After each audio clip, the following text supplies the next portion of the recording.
Simula kahapon ay may dagdag ng 60 pesos ang arawang sahod ng mga minimum wage earners sa Metro Manila. Yan ang ulat ni Carlo Candelaria.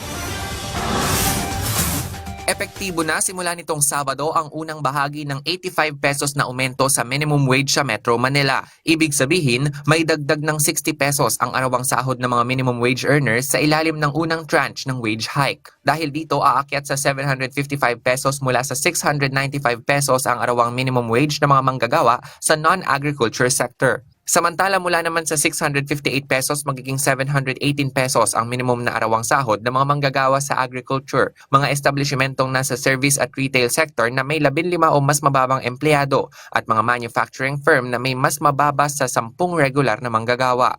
Ayon sa DOLE, alinsunod ito sa direktiba ni Pangulong Ferdinand R. Marcos Jr. na pagbutihin ang kalidad ng pamumuhay ng mga manggagawang Pilipino.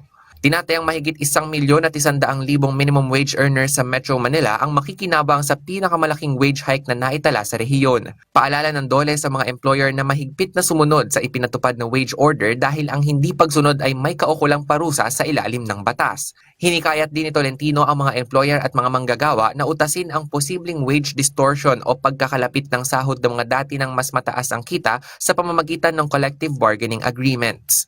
Samantala muling tiniyak ng DOLE na magbibigay ito ng pinansyal na tulong sa mga micro, small at medium enterprises o MSMEs na maaapektuhan ng wage hike. May opsyon din ang mga kwalipikadong MSMEs na maghain ng aplikasyon para sa exemption sa loob ng itinalagang 75 araw na palugit. Ang natitirang 25 pesos sa kabuuang aumento ay ipatutupad naman sa January 20, 2027. Sa ganap na pagpapatupad ng wage order, aabot sa 780 pesos ang arawang minimum wage ng mga manggagawa sa non-agriculture sector sa Metro Manila, habang magiging 743 pesos naman ang minimum na sahod sa agriculture, service, retail at maliliit na manufacturing establishments.